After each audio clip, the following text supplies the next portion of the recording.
Thank you, Stuart.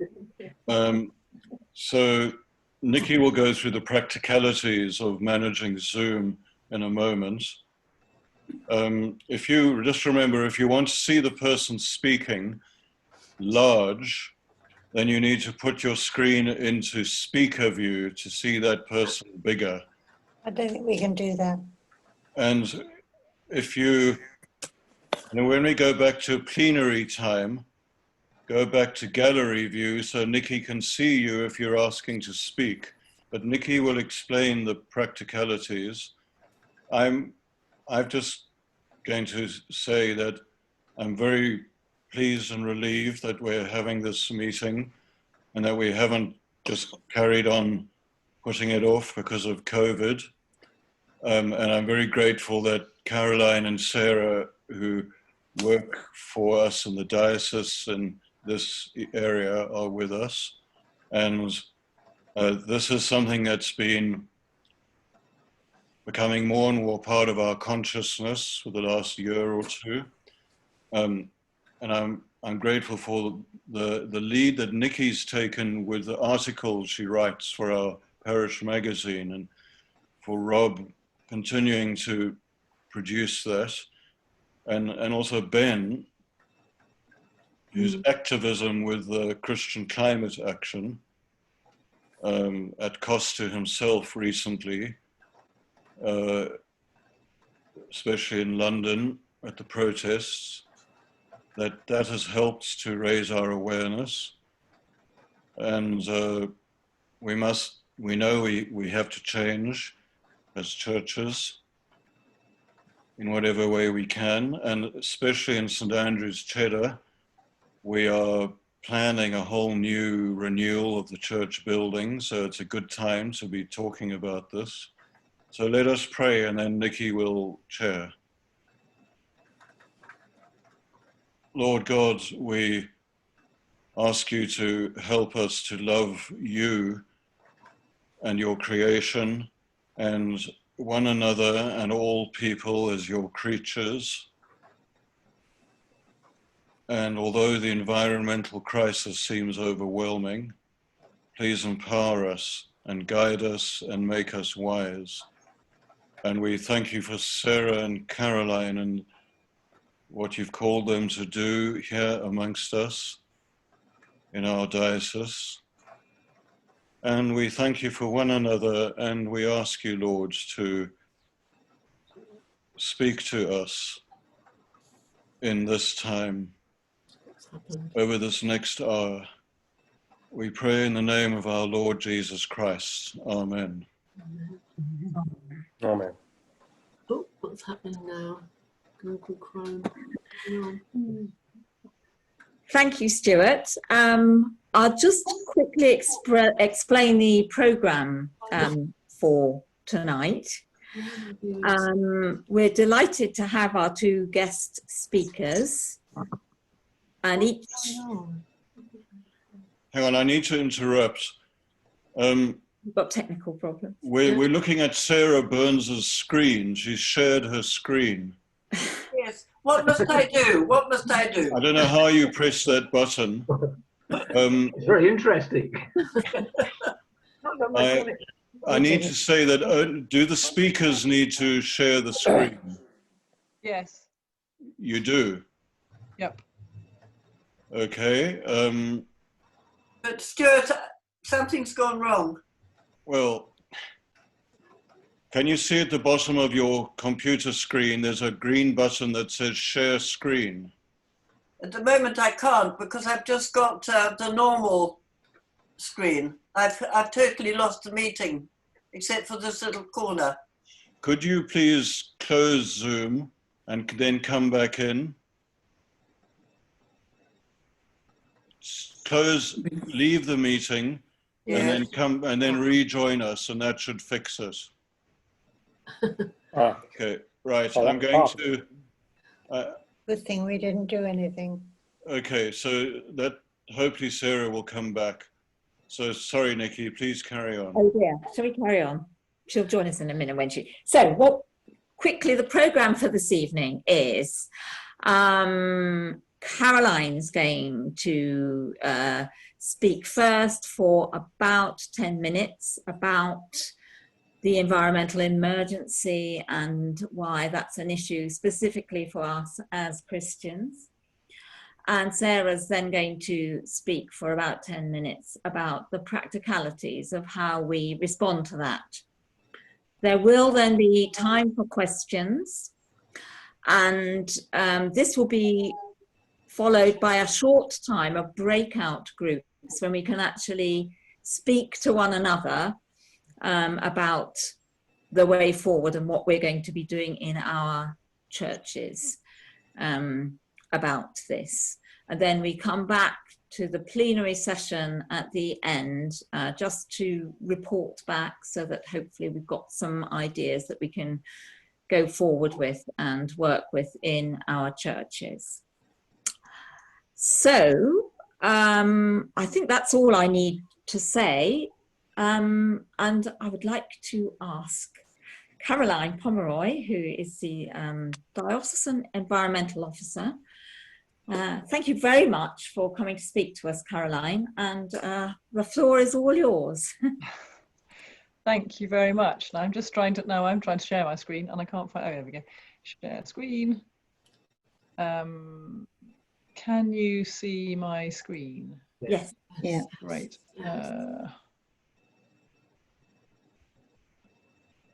Okay, so can you see that? A little introduction, caring for creation, why and how. Yep, so I think we, Nikki has already said that's what we're going to talk about. Thank you very much for inviting us. It's really exciting to be part of this conversation this evening.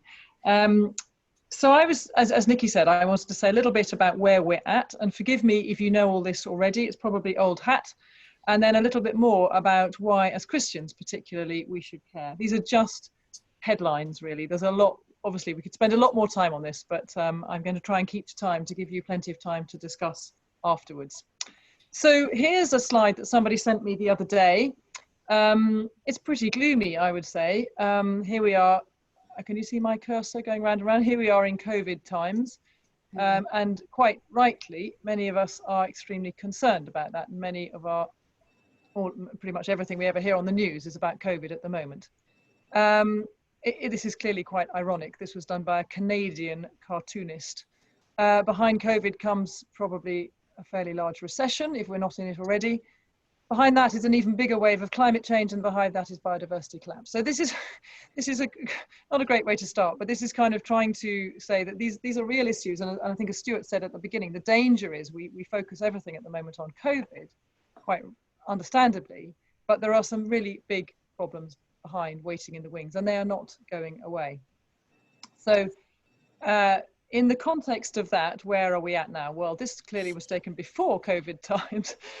We are pumping out a lot of CO2. We are pumping out a lot of anthropogenic emissions. So we humans are burning fossil fuels considerably faster than they were accumulated under the surface of the earth, and we are emitting carbon dioxide at increasing rates.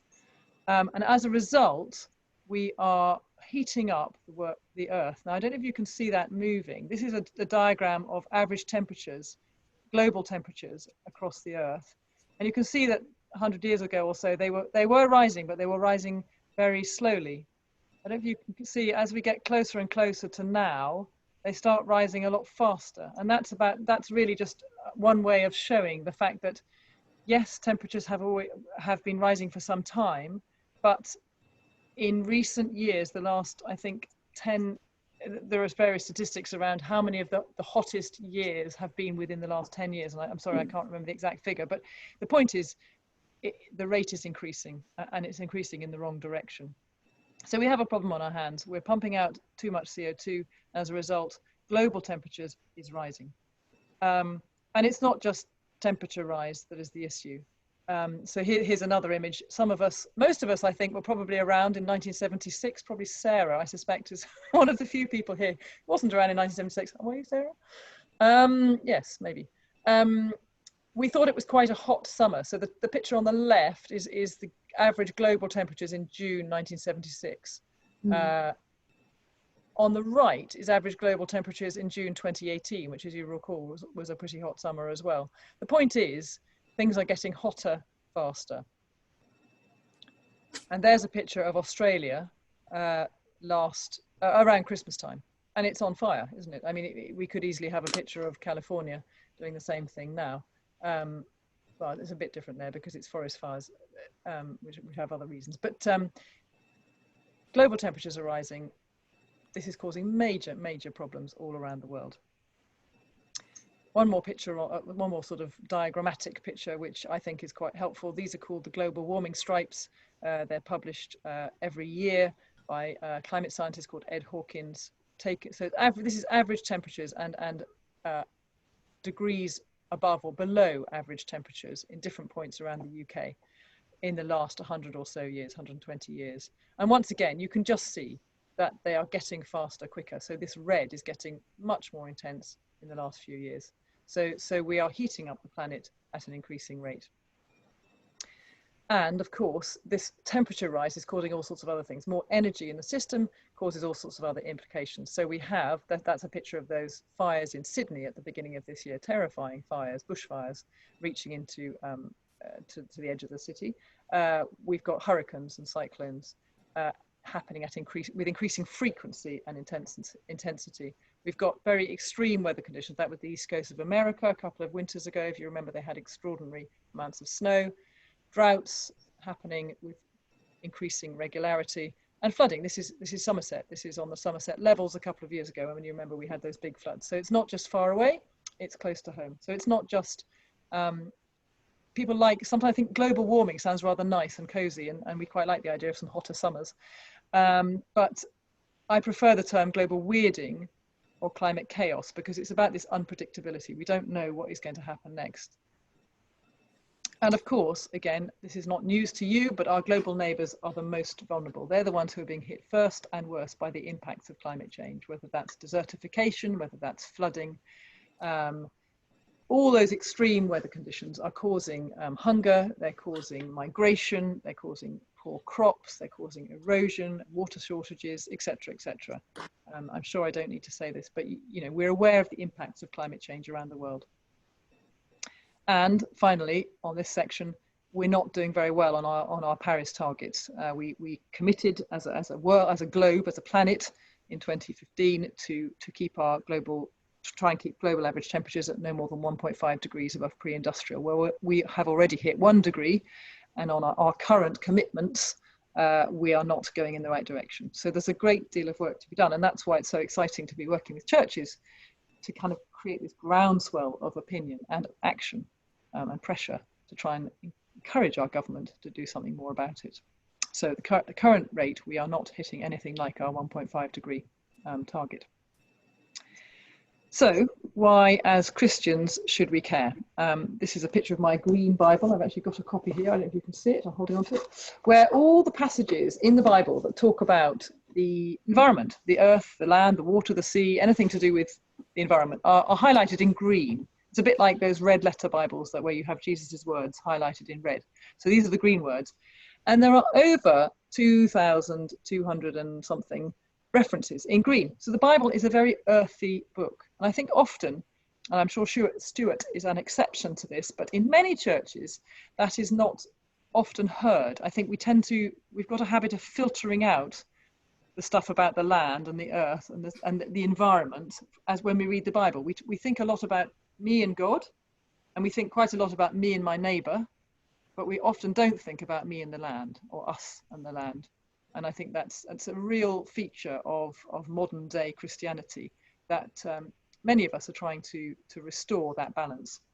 So very, very briefly, what does the Bible tell us? This is a lifetime's work, but we're going to do it in about 3 minutes. So whizzing through the Bible, it starts at the beginning, and God says in Genesis chapter 1, let mankind have dominion over all the earth. And that's one of the most misunderstood verses in the Bible. Dominion, of course, does not mean domination. It means loving, caring, servantly dominion. It means looking after things rather than exploiting them. In Genesis chapter 2, we are told, you remember that the second creation account talks about God putting mankind, Adam and Eve, in the garden to work and take care of it, to till it and keep it, to be good stewards of the land. So that's the kind of counterpoint in a sense to the first one.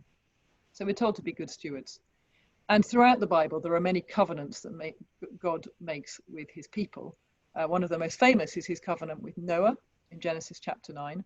And if we had more time, I'd go through that passage. There's a wonderful illustration of how actually the covenant, if you read it, if you go and I challenge you to go back and find Genesis chapter 9 tomorrow, and you'll find that the covenant God makes is not just with Noah.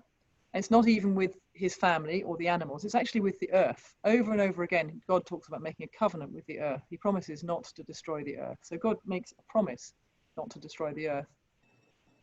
Throughout the Bible, there are numerous passages about which point to the fact that God is revealed in the Bible. I think Martin Luther talks about God's book of words, the Bible, and his book of works, creation. We see God revealed in creation. Psalm 24 verse 1. There are hundreds and hundreds of psalms, I'm sure you're aware, talking about how God is revealed in the natural world, the world around us. And again, moving on to the New Testament, this was for me, this was a real light bulb moment when someone talked about, for God, that passage, John 3:16, for God so loved the world. And the word used there for world is cosmos in the original language.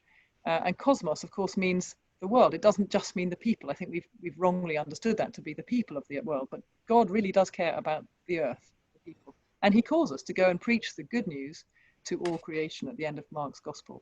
And he says it, all creation, not just the people, but the whole of the created order. And if we are to be good news to creation, what does that actually look like? And finally, there's a lot of confusion about what will happen at the end of time when Jesus returns. But I think there's a great deal in the Bible which points to a continuity where the earth will be renewed and recreated. We don't know what that will look like, but I think there's a great deal more evidence to say that the earth will be renewed and restored, and God will come to a renewed earth rather than the whole lot will be burnt up and thrown away and we'll be all whisked off to heaven. So again, there are thousands of sermons in there, but I just wanted to kind of paint a picture for you of the fact that this is integral to our faith. The fifth mark of mission of the Church of England has 5 marks of mission, and the fifth one is to care for creation. And that's a really important part of our gospel that I think is often missed out. The absolutely final one is about loving your neighbour as yourself. If for no other reason in the Bible, I think that's just a fundamental principle that we all know and understand. And if we are really loving our neighbour, our global neighbour, we've seen some pictures, our global neighbour who is at risk of flooding and drought and migration and all those other things from climate change, and perhaps our future neighbour, our children, our children's children. If we're really loving our neighbours as ourselves, then what will be our response to climate change? So I'm going to leave you there and hand over to Sarah, who is going to talk a bit more about the sort of what does that look like as churches. So thank you for listening. Thank you, Caroline. I'll just see if I can share my screen now, if technology allows. Stuart, have you allowed me to share my screen? Ah, yes, you have. Hang on. Yes. Right.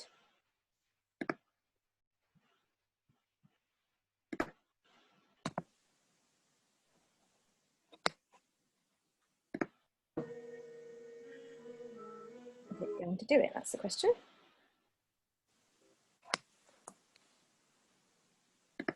There we go.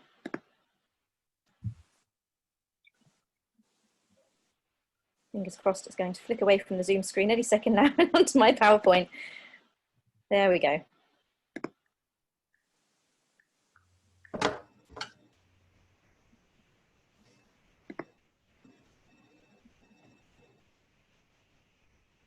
Okay, can everyone see? Yes. Super. Hi, so yes, thank you as well for inviting me to come and speak to you tonight. I'm going to plunge you a little bit in the deep end, but I'm open to questions and very happy for Nikki to distribute my diocesan email address if anybody would like to put any questions later or discuss anything or there's anything I can help with. So do please feel free to ask Nikki for that. So I've been working with Caroline and David on the team for about a year now, but that started with my master's placement. And at the same time, I've been working for the Church of England doing some energy auditing analysis. So a lot of what I'm going to show you comes from that tonight. So I just had a little look at your churches, and they're all beautiful. And I'm ashamed to say I've not been to any of them, but I'm definitely going to have to make a visit up your way soon. What a stunning part of the country. And I was having a little look at your churches just so that I can get the best idea about what I can share with you from some of the work that I've done. The first thing that I'm going to show you is not actually my document, but some of the work that I've done is towards this. So I don't know if anyone's seen this yet. It's on the Church of England's website under the Practical Path for Net Zero, and it's a long but to the point document about what you can do within your churches to help towards the net carbon target for 2030. And I won't ask you to read that now because there's a lot of information on the screen there, but I'm going to break it down into the things that you can start off with. And I just want to encourage you really, because I've been looking at your carbon footprints, and I was kindly sent some energy details from, I think, your church wardens, and you're way below the average for your tons of carbon a year, which is great. So you're at a really good starting point. So I really want to encourage you there. The national average is 20 tons a year. And obviously that varies widely dependent on the hours of use of your buildings, on your heating method, on your fuel, on the age of your church. But actually the audits we looked at was 181 churches across 3 dioceses, all different kinds of churches, all different ages, all different sizes. So it's a really good average to go on. If you want to go and calculate your carbon footprint, and I really do encourage you to do this, the Church of England now have their own energy footprinting tool, which is their first year. And that's below the parish returns online, so on the Church of England's website.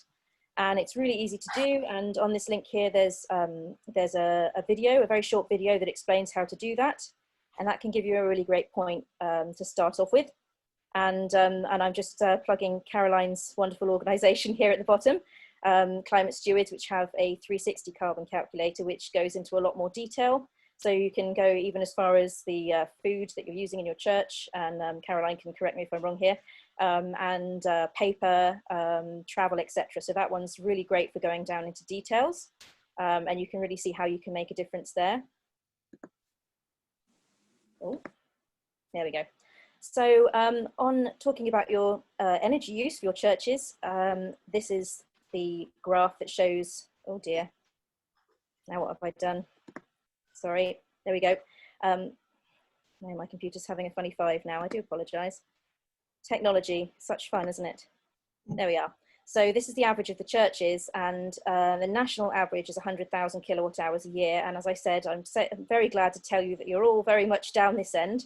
So you're already using very little energy, but there are some ways that we can still reduce your carbon footprint. And the obvious answer from this particular graph is that heating takes up the biggest percentage of the energy that we're using.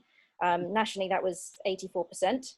Lighting a small amount, and then appliances at 10%, and occasionally the odd unknown figure, which was very interesting. And I'd still like to know where that energy is disappearing to in some of those churches. Some of it's unaccountable for, but we'll focus on heating. So this is what we discovered were the quick wins for your church, because there are some things, and I think Stuart touched upon reordering, that do require more capital and more time and more consideration. But I just want to point out the things that are really easy to do and that you can start doing right away. And some of them potentially could even save you money as well, which everybody wants to hear, particularly right now. I'll highlight these 2 at the top. So we have reducing background heating. I recommend very highly that you do speak to a heating advisor on that one, particularly if your buildings have historic features. But generally speaking, the temperatures are being recommended to be reduced in most churches. And switching to 100% renewable energy supply, particularly for electricity, it's a really, really quick and easy way to make a huge reduction in your carbon footprints. And actually we're finding now that the renewable electricity supplies are fairly comparable to your standard tariffs. I don't know if any of your churches are using green energy or not yet. Green gas, again, is becoming more cost friendly, and you can get different percentages of that. So 25%, 50%, 100%, depending on your pocket. So, and we're seeing the prices come down considerably on those each year. Optimizing your heating schedule. So just making sure that your heating is on at the same time as the church is in use. Potentially considering times when perhaps you could be using a different building, obviously not for your church worship perhaps, but maybe the PCC could be meeting in a building that's already been heated. I'm just going to skip over some of these bottom ones, but these are because they're a bit more complicated. But I will send, as well as you're recording this, I'll send my slides across for Nikki to distribute as well, so you can have a look at those later. But these are some of the most cost-effective options that you can look at. Okay, so oh, I've covered myself already. So I've talked about switching your supply and getting to know your building. And also, I didn't mention seasonality. Actually, it's one thing that's coming out a lot from Historic England, is that our churches were designed for flexible use across the seasons. So looking at utilising the daylight as best as possible. If you're in the middle of winter, perhaps moving, if possible, evening meetings to during the day to utilise natural light. And in the summer, potentially moving meetings later in the day or earlier in the morning when it's cooler. Yep, we've talked about timing. And I've got a funny slide to show you next, which I hope you'll appreciate. But warming people first, again, one of the key recommendations, because people are losing heat to the building. And it's the people that we want to keep comfortable and not the building. So wherever possible, consider options for warming people with pew cushions, blankets, and even hot water bottles. And at the next slide, I will show you, you'll see why. So this is a lovely infrared camera picture of where 5 people have just stood up in a church. I don't actually know which church this was, it's not my photo. And you can see very clearly that the people in those pews were losing a lot of their heat to the seat, to the back of the pew, to the floor. And that's why we are recommending that we try and insulate the people more than we insulate the fabric, because they're losing a lot of heat and therefore essentially could end up in discomfort being colder. So we're encouraging people to bring extra layers. We're not suggesting that you turn off the heating altogether or anything like that, but just that we consider the options first, and then considering the larger options like the reordering that you were talking about as an option after that. So these are the ones that will cost you very little money and take very little time to do. And there's a few more really quick and easy ideas here. So just checking for drafts. It's a really simple check to do, but making sure all the windows and the doors are sealing as best you can. I know that's difficult in historic buildings, but making sure there's no windows stuck open. And again, with the fabric, checking the roof isn't leaking, and checking that the gutters are clear, because that prevents the moisture building up in the walls. And then I was just going to mention thinking ahead, because a lot of the things that we are having to look at to reach net zero are going to be over a longer period of time than some of these quick wins. And actually now is a great time to be thinking about what we can do over the coming months and the year with our PCCs, and potentially thinking about anything that might require fundraising or any specialist advice. And I know it sometimes feels like it's hard to do things now, and I know we can meet again in our buildings to some degree, and that's fantastic, but now is a great time to have these Zoom meetings and talk things through. And obviously you're already all talking about it. I've read your fantastic pages that Nikki sent, and I think that's just so encouraging that the conversations are happening. And yes, and then I'm just going to mention about having an energy audit. I repeat myself later on this one, which I hadn't realised, so I apologise. I shall skip the later bit.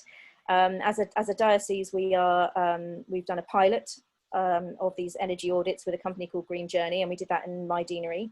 Unfortunately, we had them just before the lockdown, and so we're getting the results in now after their furlough period. The audits are complimentary, so Green Journey would come down and do a whole deanery or an area of churches over a week or two, and they offer a written report and information about switching your energy, and all kinds of information on how you could improve your lighting to LED and heating suggestions. So if anybody would find that interesting for their church, I highly recommend it. And you're very welcome to get in touch with me about that, and we can get one booked in for you. As I said, they're complimentary. So it just really requires somebody knowledgeable to let the auditors in and talk through the building. And now I shall move on to Eco Church, which supports all those things that I've said already. This is the Eco Church website. So if you're new to Eco Church, anyone can do the survey. I recommend that you pick a person or a couple of people to do that. And you'll just need to register, which is really easy to do. And then you get to a page like this, and I apologize, I've chopped off the last bit with my 11-year-old daughter telling me how I could have changed that at 6 p.m. this evening with her technological skills. You come onto a page with these 5 sections for Eco Church, and within those are a set of different questions, and you can come into this as often as you like and save it and log out. You don't have to do it all in one go, and you can track your progress. And then when you have reached at least bronze in all of these, so this is an example of the questions, and then you get a score overall out of 160. But they're lovely, straightforward questions, and they give you the option to tick not sure, need to find out, when you still need to work on things and discuss them with the rest of your church.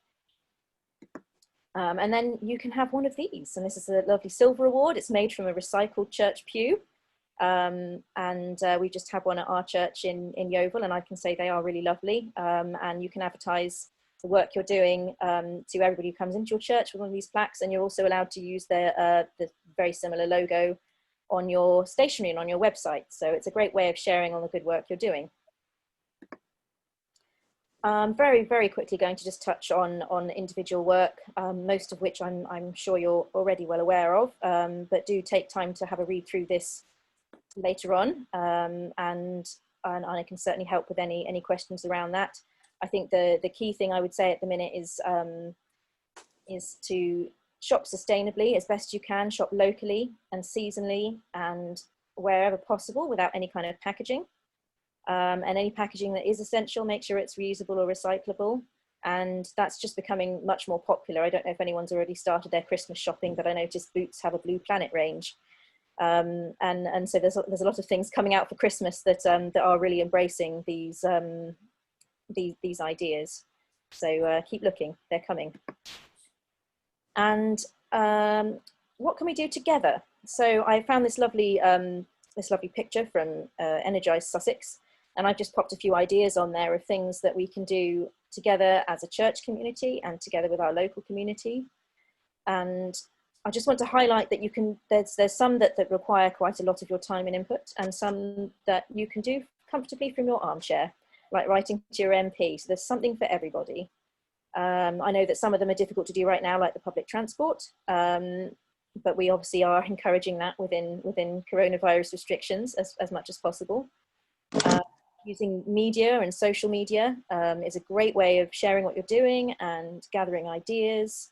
You could start I don't know if you've got a chat group between yourselves and your neighbouring churches, or even within your churches. So it's a great way to share ideas. You've obviously got 1 or 2 people in your church who are already heavily immersed in activism, but it's not for everybody. Another option would be to be holding a green fair when we can do that again. We've done that in Yeovil, and Caroline came along and spoke at that. And again, I can provide you lots of other information. I'm trying to keep myself brief now. I'm realizing I'm going on a bit, so I apologize. I'm so enthusiastic, I want to share it all with you in 10 minutes. Just lastly, I just wanted to let you know what we're doing as a diocese. So we've the Net Zero 2030 target that the Church of England has put forward. We've also agreed with that.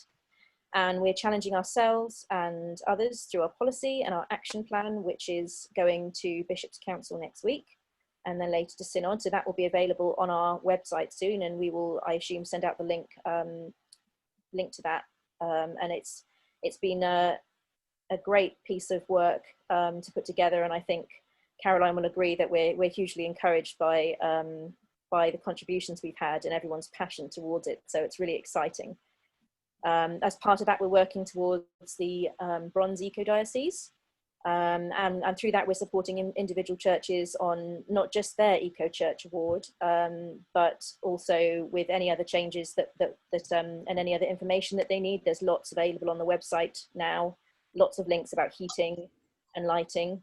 And we're also sharing those materials, and there'll be lots of training opportunities coming up. So keep posted on the website and the Eco Church Southwest. Have I got the title right, Caroline? I've drawn a blank on that. Yep. The Facebook group. It's the Diocesan Eco Church Facebook group. Yeah. Thank you. Yes, Diocesan Eco Church Facebook group. And we're collaborating with other dioceses across the country. So we're working with lots of other environmental officers and URC Church, Somerset Wildlife Trust, etc., etc. So there's some really, really great partnerships coming. And I've already mentioned the audits. And the last thing I just wanted to say is that we are praying for your churches and for the wonderful work you're doing and with you. And we will continue to do so. And please do use us for any information and advice you need, because we'd really love to offer it. Thank you very much. I will stop sharing now if I can. It's going to let me. Share. There we go. I shall hand you back. So we're back to screen now. So does anyone have any questions that they would like to raise for Sarah and Caroline before we go off into our groups? I think Now, you should, it's probably best if I haven't got gallery view, so I can't see who's doing what. okay, I can see you, and we Can can't you see see? you. Yeah, We can't see you, Nikki. no. But if people, Sorry, I'm on an unfamiliar machine, so well, I'll manage this for the next few minutes until yeah. you're ready to take over. Okay. Mike, you're indicating with your hands, and if anybody wants to speak, please raise your hands. Mike, you speak now, please. Right, yes, I'm unmuted. Thank you. That was, both of you were very interesting and good and useful. And one thing that struck me as you were talking was that our churches are low in use because it's always flipping cold and the heating isn't on for very long. So, I mean, although we're, you know, we're doing the right thing, we are doing it perhaps for the wrong reason, and people are colder than they should be, given the ages of the congregation in some cases. Yeah. What do we do about that? Well, I think you've made a good point, and it's a real balance between, you know, we've had conversations about, you know, you want your church to feel warm and welcoming, but at the same time you're trying to save energy. I think Sarah made some really interesting points about keeping the person rather than the building warm, and there's lots of really good research around that, about cutting down drafts and things like under pew heating, rather than, you know, heating the space in an enormous medieval building is almost impossible. They were never designed to be heated. So what we need to focus on is making them warm and light and attractive, and heating the bodies. It's a tricky one because we don't want to have to say to people, you've got to dress up in 5 layers of clothing and bring your hat and your gloves and your thermal everything.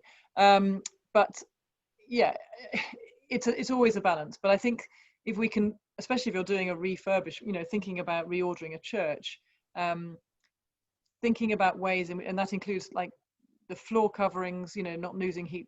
I don't know what the floor covering is in your church buildings. I assume it's stone, but finding ways to insulate people rather than try and heat the space is the sort of key to it all.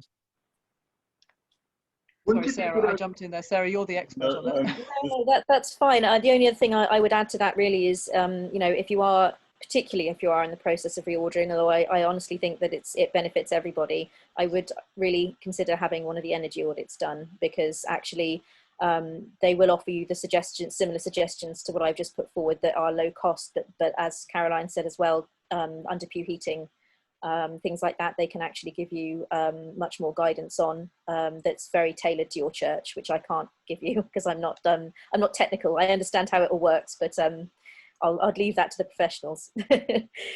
Right, I think we've had 3 hands. Heather, were you putting up your hand? Yes, I was going to say that we go to a church in Cornwall which has under pew heating, and I gather that it's very, very economical, and it's certainly very nice and cosy even on the coldest days. It's electrical heating under your seats. Thank you. I'll let, the next hand I saw was Sarah Burns and then Paul Tullett. So Sarah? Well, maybe this is a very impractical suggestion, but what about if the church invests in blankets and everybody who comes in and is cold can just put a blanket round them in the pew? They're very comforting. Not very COVID friendly, is it? Maybe not this year. Well, if we brought our own, it would be okay. I mean, I would favour just buying braziers and making big fires in the aisles. Yes. Paul, would you go next? Yeah, well, I had a couple of questions. One was green gas. I'm not sure what it is. It's not chlorine, maybe, but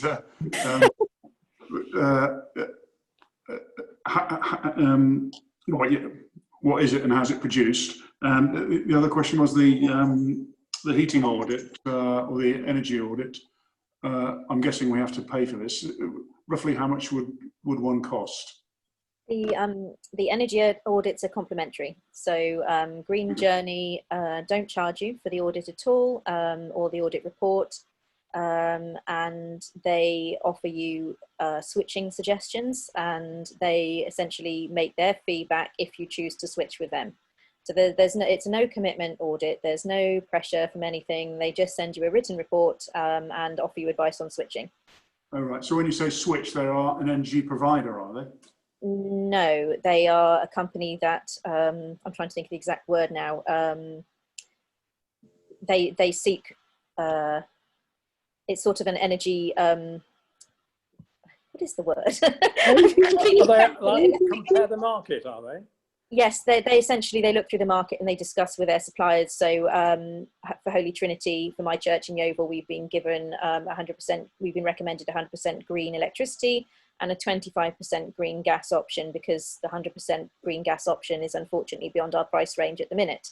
But hopefully very soon it will come down, and we're hoping to do the best that we can with the funding we've got, understanding that funding is a big issue for churches. So you can make a difference, particularly with the electricity and as much with the gas that you can possibly manage. And then I should have also mentioned Caroline's climate stewards again. So Caroline can feel free to pick up there if she wishes to. Well, going back to Paul's question about gas, green gas, I think generally that means it's usually the renewable companies provide a small percentage of biogas. So that'll be gas from, waste from, I mean, there's one near here where I'm near Frome, and in Bruton, there's the Wyke Farms, the cheesemakers, they produce biogas, so that kind of thing. What they generally do, the rest of it is generally what they do is they essentially offset the gas. So it's not green gas, it's just offset gas, which means, and offsetting means compensating for that carbon emission by funding another project which will reduce carbon emissions. And as Sarah was mentioning, my sort of day job, as it were, when I'm not working for the diocese, is I run a charity called Climate Stewards, which is part of the A Rocha network, and we work with small scale community-based carbon mitigation projects in the developing world. So in about 7 countries overseas, doing tree planting, fuel efficient cook stoves, water filters, and solar schemes, which bring local benefits but also lock up or reduce carbon emissions. So that's sort of, we always, our motto at Climate Stewards is reduce, reduce, reduce, and when you can't reduce any more, then you offset the rest.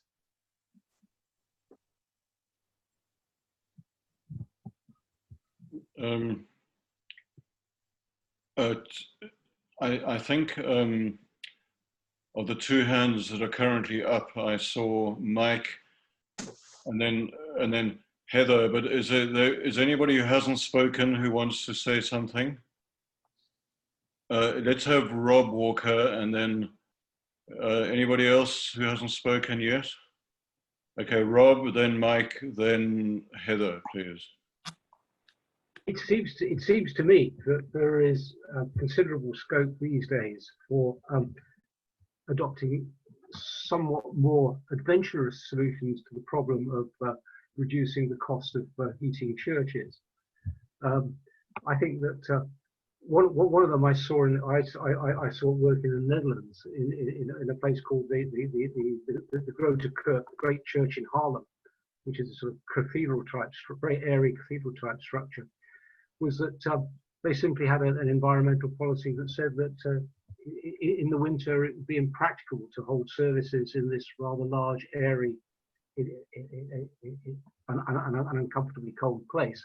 Therefore, they would seek to hold them in more comfortable places. And I think that sort of thinking is something that could very easily halve your energy bills, halve your carbon emissions, or something like that, almost at the stroke of a pen. Because most churches are simply redesigning them, or trying to work with what you've already got. Really is a waste of time. It really is pushing the boat uphill. You know, you ought to try and you go to somewhere which is simply more suitable. The second is, I think that you've got to think about using modern technologies, such as the one that you're using at the moment. I mean, I think that it hasn't been talked about, but I think in Benefice there's been quite good experience at running Zoom meetings during the time of COVID. And I don't think that it necessarily means that you end up with fewer people, and it certainly ends up with more, you seem to end up with more people taking part, and you seem to end up with them being in rather more comfortable surroundings. And that's something else that I think ought to be considered. You know, ways of sort of thinking ever so slightly out of the box and making what we've got right now just a little bit better seems to me to be a way of proceeding that is strictly limited in the benefits that you can accrue. I think doing things like that would have another great advantage, and that is that if you're going to make big changes, you've got to start making some leadership, or having a sort of leadership position in the world. Well, shutting Wells Cathedral for the 4 months of the year, for instance, because it's the winter and it's not a suitable place to hold large gatherings of people. That would get you onto the front pages of the newspapers, and it would start to put the message out that this is something that people have got to consider. They do have to think well outside the box. And we are lucky at the moment, it seems to me, to have many of those means available to us, if only we chose to use them. A really interesting point. I love your idea about shutting Wells Cathedral. I think one of the key things is about which Sarah sort of touched on is the when we're measuring carbon emissions, it's good to divide them by the usage, you know, by the number of people, and somewhere like Wells obviously gets a very large footfall, so it's a small per head emission, but we're in small churches with very few people in them. It may be a very expensive way of doing things. I saw a photograph the other day, I don't know, Sarah, you might have seen this, of a church which had erected a marquee inside the church, a tent inside the church as a meeting room, which is a very cheap way of being able to heat a small space and make it light and bright and cozy and comfortable all through the winter months. So you're absolutely right, there are lots of other ways, and using technology, and as Sarah said, doing things at different times of the day, lots of ways of being quite radical in what we do. Thanks. Mike, you wanted to speak again? No, not really. I thought you'd put your hand up again. Not intentionally. Okay. Sorry. Heather, you did, I think. Yes, I was wondering whether you thought it was possible to use heat pumps in church. I mean, I know that Bagley Church and the whole complex only costs £3 a day to heat the whole lot. But I realise it's a new building, but I didn't know how much investigation had gone into using heat pumps. Or you know how when you go into shops, when the doors are open, but they have circulating air that stops the heat going out through the door, and if you had air circulating like that above where the people were, might that cut down your energy use enormously, and also not make the top of the church so hot, which they were never meant to be? I think it might be helpful at this stage if, Paul, if you commented again. St Andrews is not the most important, but the biggest church building. We are seriously planning to redo the heating. We've just had a meeting with Diocesan Buildings Advisor, and we're going to meet with the Diocesan Heating Advisor. And in the light of Heather's suggestions, maybe Paul could just say a bit more about how you think we're going to change the heating in St Andrews. Well, I don't know how we're going to do it or what we're going to do, but I mean, we have been looking at this for some time, and from what I understand is that if, like our church, you're only going to use it periodically, 2 or 3 times a week, and I think we've done a survey and we only use the church for something like 16 to 18 hours a week. So, and 3 or 4 occasions, apart from funerals and weddings and so forth. So the sort of heating system we're looking at has to accommodate that. I mean, what we're currently looking at is, and I think I saw it on one of Caroline's chart things, was infrared heating, which infrared panels which heat objects within the church rather than the airspace, which is what our current central heating system does. And it runs off electricity, which is likely to be the sort of future power source in the years ahead. I mean, that's the sort of things we're looking at, but we need to get more detailed advice on this before we go ahead. But stuff we've looked at, like heat pumps and underfloor heating, don't really do the business. They put those systems in. It's because you have the church being used more or less 7 hours a day, 6 or 7 days of the week. So it becomes economical then. If you're only using the church for short periods of time and you need an instant hit of heat, then it looks like infrared heating is the way to go.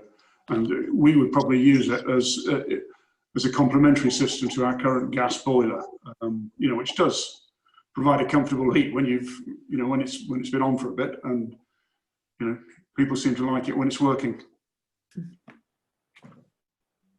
Is there anybody else who would like to? We had. I mean, Nikki, are you still there?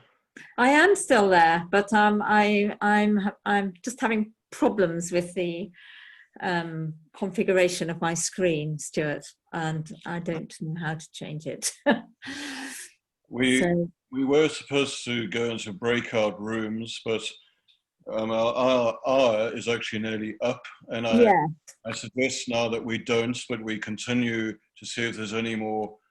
Yeah, I think we're having the discussion that we would have about specific solutions to problems which we would have had in the breakout groups, and the group is probably small enough for everybody to have their say anyway, isn't it? Good. I saw Megan's hand. Yes, I'm sorry, you lost us for a good part of this. So I'm probably saying what somebody else has said. But one of the troubles in St Leonard's that we've got a huge problem with is insulation and draft.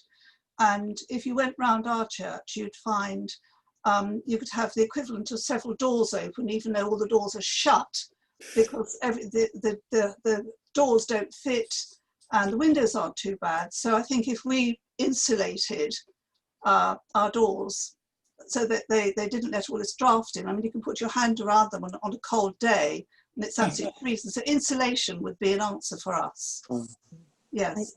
That is a topic that would be covered by an energy audit, and there are several different methods around that depending on the kind of doors that you have, whether they're stone stone around the edge or wood around the edge. There are different options, yeah, that you can do for that, and it will make a big difference. It makes a huge difference. And I noticed in the cathedral, they've got a very special insulation. They've got similar doors to us in age, and they have this wonderful insulation, which looks like felt, which goes all the way around their doors, and it must keep a lot of the draft out.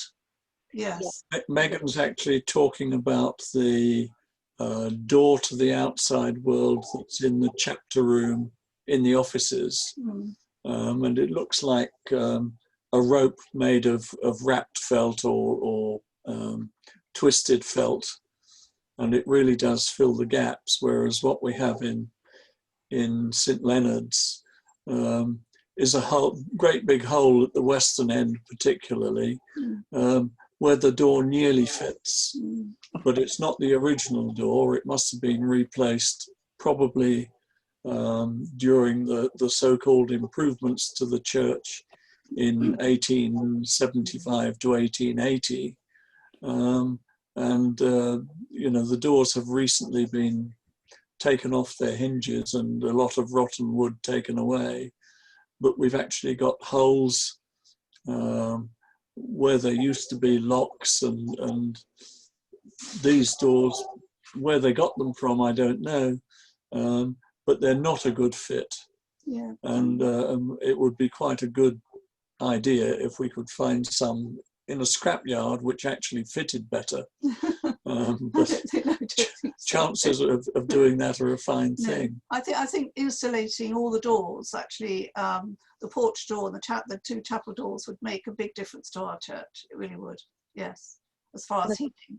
One of the most unique solutions I've seen for the which has actually been coming up quite a lot for the keyholes for these old doors is a magnet painted black. Oh right. Because it doesn't interfere with the structure of the door at all, so it might be an easy solution for you if you can find a large enough magnet. Yes, that's clever. Yes, I hadn't thought of that. Thank you. I'd like to thank you all for your good ideas. Caroline was indicating. Hang on a few minutes. And then Caroline, and then back to Rob Walker. Rob, no, sorry, Caroline, and then Rob. I suppose I just wanted to really ask a question back to you. I think I had a conversation with Nikki before we did this talk, but really a challenge, I suppose, to all of you not to talk about necessarily now, but to have a look at the eco-church scheme, because I think what we've been talking about a lot this evening is the fabric of the church building, which is clearly important, but actually in terms of its carbon footprint, Sarah, did you say they were less than the 20 tons average? Do you know what it was? Well, I mean, I've only had I've had one exact energy usage which I was able to calculate was 2.5 tons, which was Rodney Stoke. So okay. You're very low. The other two were estimates, but they were still, for medium churches, they were still below average. So it's a good start. Yeah. So I suppose the point is that the average UK carbon footprint is around, well, it depends how you measure it and it depends who you are, but it can be 7, 8, 9, 10, 12 tons per person per year. So, you know, we're talking about 2 tons or so, or maybe up to whatever it is, but, you know, a fraction of that for your entire church for the year, because as you say, that they're rarely used, and you're really, you're talking about the lights and a bit of heating on very small numbers of occasions, perhaps more so differently, I think, in Cheddar, where you've got a bigger church, a more active church. But, and I'm not saying you shouldn't be doing any of these things, but I think what EcoChurch encourages you to do, an EcoChurch is just an audit, basically. It's a sort of a comprehensive survey of your church life, and it covers buildings, land, worship and teaching, how you engage, how you activism, how you engage with the world around you on topics around climate change and the environment, and finally lifestyle. And the reality is that just looking at this screen of whatever we are, 10 or 12 people, we'll all have a footprint of around 10 tons a year. So if all of us can cut our footprint by even 1 ton, we've done a lot more than will have happened in those churches. I'm not saying we shouldn't be doing it in the church, but I think, especially if you've got a church with a larger congregation, if everyone is encouraged to start thinking about how they themselves can be involved in different ways to reduce their carbon footprint, whether that's switching their energy supplier or traveling differently or eating less meat or all the other things that we can be doing, that will actually have a much, much bigger cumulative impact than what we're doing in the church buildings. So I don't want to discourage you from doing the things in the buildings, but I think that we need to think about the other things as well. What I'd like to do is ask Rob to speak, and then Ben, to give you a minute or two's warning. You're a person who is very active in this field. I know field is the wrong word, in this whole awareness and consciousness. And you are a Bristol area leader in the Christian Climate Action.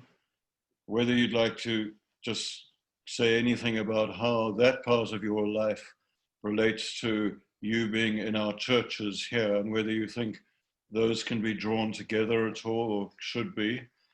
So I'm just, Ben, we'll come to you next. If you wouldn't mind just making a comment. And Rob, could you speak now? Sure.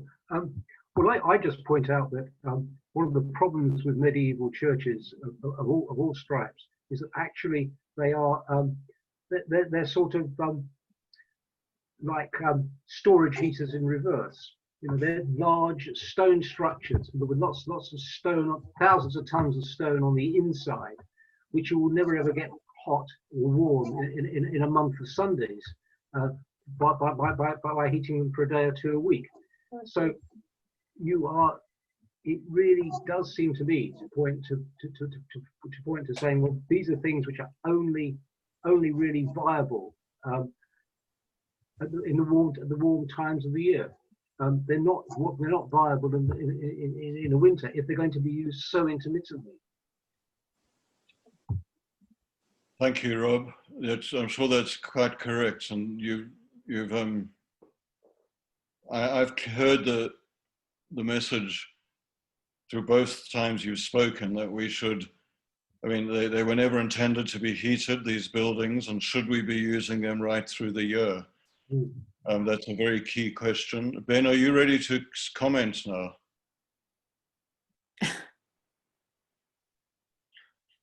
Oh. Okay, Ben. Yeah, thank you for the presentation, and thank you for what you were just saying, Caroline. Just speak a bit more loudly, please. Sorry, can you hear me? Yes. Yeah. I was saying thank you for the presentation, and thank you for what you were just saying, Caroline. Yes, I think we have to focus both on the churches and our personal contributions. It's great the diocese are going for 2030, and hopefully the government will take notice and speed up, shall we say. I think it's great that the church can support activism. So to have that support, I think is important. Do you, I mean, for those, not everybody might be aware that Ben was marching in London and protesting with the Christian Climate Action and with others, and with other church Christians and church leaders, has been arrested. To wait till the end of something.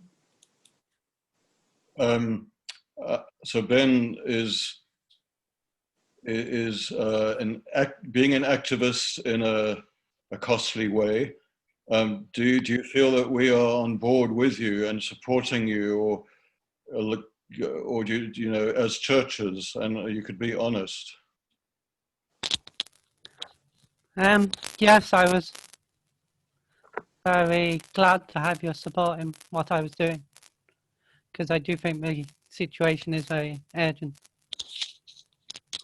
I think it's important to say that we do support activism and peaceful protests and non-violent civil disobedience, and we have evening prayer every night on Zoom, and we specifically prayed for what was going on in London when Ben was there. So we're trying to have a holistic approach to this. I think it's really, really interesting. I mean, thanks for sharing that, and thanks, Ben, for all that you're doing, because it's, it's not for everybody. And well, it is for everybody. And I think it's also important to recognise, and I'm sure you do, that not all of us will be out on the streets, but we can, as you say, we can pray for Ben and his colleagues. And there are many other ways. There's a great organisation called Hope for the Future, which helps churches to engage their MP. So it's giving lots of advice and tips and hints and training to churches that want to really, walk alongside and talk seriously to their MPs about these issues. So they've got loads of experience of working with MPs and really achieving some change. So there are lots of ways of activism. I mean, activism can involve being willing to get arrested, and activism can also can involve engaging with your MP or writing letters or supporting charities that work, dealing with these issues. So I think it's really good to offer that spectrum. So for different people, they will feel comfortable with different things. Thank you. That encourages us that we can be activists without necessarily being on the streets. I think we need to start drawing to a close. We've been meeting for a bit over an hour, and some of us will be doing evening prayer in 20 minutes. Nikki, sorry, I've just taken over the chairing, but... well, you had to, because my computer won't work the video. I can't persuade it to do that. So I'm very grateful that you've done that, Stuart. We can hear you, but so would you, as we start drawing to a close, would you like to just say anything or sum up, or? Yes, perhaps I'll wind up. I'm sorry, I can't see you and you can't see me, but thanks to everybody who has joined today, and particular thanks to Caroline and Sarah for giving us your time and sharing your expertise, which can hopefully get us started as church organisations on this agenda. Of course, the most important thing about this meeting is what happens next, really, what we do next, how we respond to what we've learnt. So, based on the content of tonight's meeting, there will be a report circulated to all three PCCs shortly, with some of the key points that we've had raised tonight, which will hopefully help to get us started on trying to reduce the environmental impact of our churches. So thanks again to our speakers and to everyone who joined. I think this is where the meeting ends, really. Not quite. If you weren't able to sum up, if you could just allow me as co-chairperson's privilege. I think in my mind, I've just got 5 concepts that we can take away, and I'll just say them. The one is to join Eco Church, because it seems to be very user-friendly. The other is to get an audit done as soon as possible. Yeah. The other is to review and maybe change our energy suppliers. The other, practically, is to stop drafts into our churches. And finally, when COVID is over, to buy lots of blankets and spread them around. Yes. And I hope you've noticed, I must say this, Ben is a person who puts his money where his mouth is, can you see he's got a blanket over his lap? Yeah. And a bike. And a bike. And I'm sure that means your heating is switched off, Ben. And thank you, Nikki, Caroline, and Sarah. And Nikki will help us to take this forward to the PCCs. And Mike has kindly agreed to, I only asked him about 2 minutes ago, to close the meeting in a prayer for us. And when he's finished, we'll stop the meeting. Stuart. Thank you, Stuart. Thank you, everybody. Let us pray. Loving God, we know that you love the world as much as anything else, and that the world as we see it is just the same as us and everything else, and together we make your world for your love to be part of. Help us to be your presence in our churches and our communities, and to go forth by being more green and being more determined to look after your world and ours, and to look after each other. So bless us now, give us courage and bright hopes for the future. And we ask this in Jesus' name. Amen. Amen. Thank you very much, and good night, everyone. Good night. Good night.